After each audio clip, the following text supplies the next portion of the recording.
Many thanks. Now, every year in England, thousands of girls and young women are forced into marriage by their parents and relatives. But under new proposals to be announced shortly, it will become a criminal offence in England, Wales and Northern Ireland.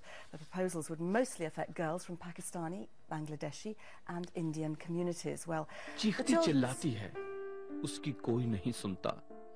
This is the story of Sarah, a young British girl forced to marry a man she's never met before in Pakistan. It's an animation for children, but it confronts a real issue that thousands of people are facing every year. I was 14 when I came home from school, and my mother sat me down and presented me with a photograph of the man I was promised to when I was 8 years old. My family took me out of school when I was 15 and a half, and I was literally held a prisoner in my own home and was not allowed to be released until I agreed to the marriage, which in the end I did, but I ran away from home as a young 16-year-old girl. And Javinder's story is familiar. Every year, 8,000 women are forced into marriage. In 2008, the Labour government did bring in prevention orders, but it still wasn't a crime. The new law can help. These men in Blackburn say there's also the question of culture. They say they're part of a new generation who are clear that forced marriage is wrong. Is it a big problem? Yeah, it is a big problem. The forced marriage is not good.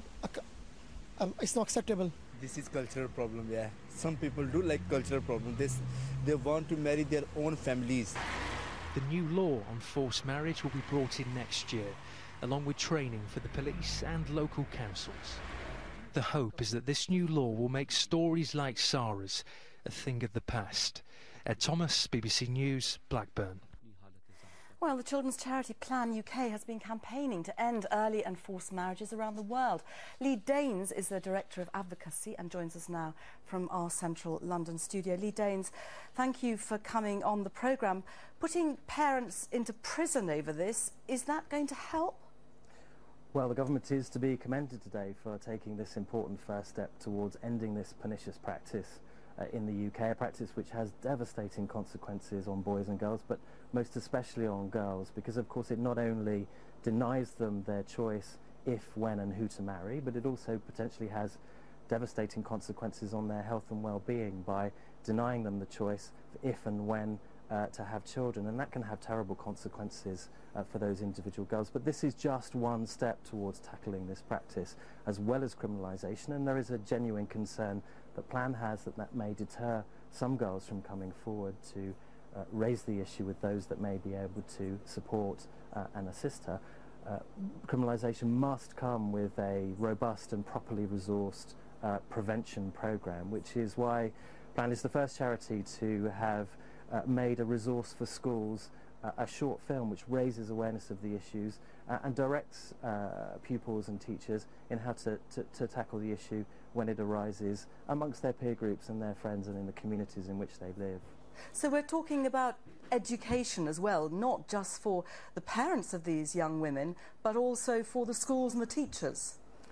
I mean, sadly, it's very much the case in the UK as it is overseas in the 50 countries where Plan works, that the early and forced marriage of girls especially is a very hidden issue, and I think we've seen some of those issues emerging over recent months here in our communities at home. And so what's particularly welcome about the government's leadership and the Prime Minister himself describing early and forced marriage as a kind of slavery is that it exposes this pernicious practice, it brings it out into the open, and ultimately we very much hope that it will encourage and embolden those children in our communities who are affected by this terrible practice to come forward and seek help. But of course we mustn't forget what a big step that is for those children who are affected. It is indeed, and you touched on it earlier. You know, if you're a young woman, you're being forced to marry somebody who's twice your age in a different country, you might have 3 or 4 brothers and sisters. You don't want to see your parents jailed. You're unlikely to come forward. Yes, and I think that's precisely why we want to see the government also commit to resourcing a proper prevention strategy in the UK, and you simply can't divorce the issue of early and forced marriage in the United Kingdom from the practice overseas, and we've got to get much better across government between Whitehall departments in joining up collective action in the interests of the rights, the needs and welfare of all children, whether they're in this country or overseas. So it's absolutely correct that we seek to make the practice unacceptable, and criminalisation of course is one way of doing that, but that must not be at the expense of resourcing a prevention strategy, because we want to support and enable every child who is affected in the United Kingdom to be able to come forward. And it's quite correct to assert that criminalisation may actually ironically be a deterrent for some children coming forward. So there's a range of measures that we can employ to tackle this issue here in the UK, but the extent of it is enormous. You know, we estimate that there's something like 10 million children around the world who are affected by this practice.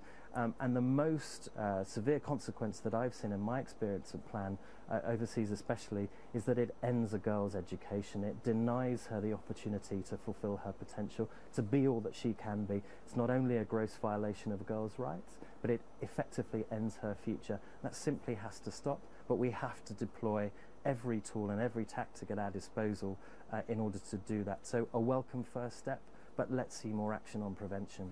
On that note, we must leave it. Leigh Daynes from Plan UK, many thanks. Thank you.